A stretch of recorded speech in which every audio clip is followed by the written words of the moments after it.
கடவுள் நம்முடைய தந்தை என்ற உணர்வு இருந்தால் அவர் என்ன செய்கிறார் என்றால் என்னை குணப்படுத்துகிறார். எனக்கு குணப்படுத்துகிறார்னா எனக்கு மருந்து தருகிறார். எப்படி தருகிறார்? புரிதல் கொடுத்து. அதான் நாம் முயற்சி செஞ்சுக்கிட்டு இருக்கிறோம். புரிஞ்சிக்க பார்க்கிறோம். மீட்பு என்றால் என்ன என்று புரிந்து கொள்ள பார்க்கிறோம். அதான் 2 விதமான மக்கள் இருக்கிறார்கள் என்று காலையிலே பார்த்தோம். தொடக்கத்திலேயே ஒரு கூட்டம் புரிதல் இல்லாத கத்தோலிக்கர் அப்படின்னு வச்சுக்கோங்க. மற்ற எல்லாருமே புரிதல் இல்லாதவர் தான். அதில் ஒன்றும் 2 பிரிவுலாம் இல்லை. மற்ற பிரிவுனாலே அனைவருமே புரிதல் இல்லாதவர்கள். புரிதல் இல்லாதனால தான் அவங்க அதில் இருக்கிறாங்க.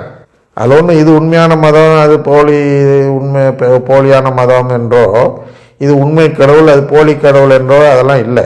கடவுள் ஒருவர் தான், எல்லோருக்கும் ஒரே கடவுள் தான். அது ஆண்டவர் இயேசு தான். அதுக்கும் சிசிசி இருக்கிறது அல்லவா? ஆனால் எல்லோருக்கும் ஒரே கடவுளாக இருக்கக்கூடிய இயேசு எப்படி மக்களை பார்க்கிறார்கள் என்றால் புரிதல் உள்ளவர், புரிதல் இல்லாதவர். அதனால அந்த வார்த்தையை சொல்கிறார். என்ன சொல்கிறார் என்றால் உங்களுக்கு கொடுத்து வைத்திருக்கிறது அவர்களுக்கு கொடுத்து வைக்கவில்லை என்று ஒரு வார்த்தையை சொல்கிறார் அல்லவா? அதன் நோக்கம் இதுதான். யாருக்கு அந்த உணர்வு இல்லையோ அவர்களுக்கு புரிதல் இருக்கக்கூடாது. அதனால் நான் உவமைகள் மூலமாக பேசுகிறேன். ஏன் உவமைகளாக பேசுகிறான்னா அந்த புரிதல் உள்ளவர்களுக்கு மட்டும்தான், அதாவது உணர்வு உள்ளவர்களுக்கு மட்டும்தான் புரிதல் கிடைக்க வேண்டும். மார்க்லையும் பார்த்தீங்கன்னா அங்கே கொஞ்சம் தெளிவாக சொல்லுவார். அவர்கள் தனிமையான இடத்தில் இருந்தபோது அவரை சூழ்ந்து இருந்தவர்கள் பன்னிருவரோடு சேர்ந்து கொண்டு உவமைகளை பற்றி அவரிடம் கேட்டார்கள். அதற்கு இயேசு அவர்களிடம் இறையாட்சியின் மறைபொருளை அறிய உங்களுக்கு கொடுத்து வைத்திருக்கிறது.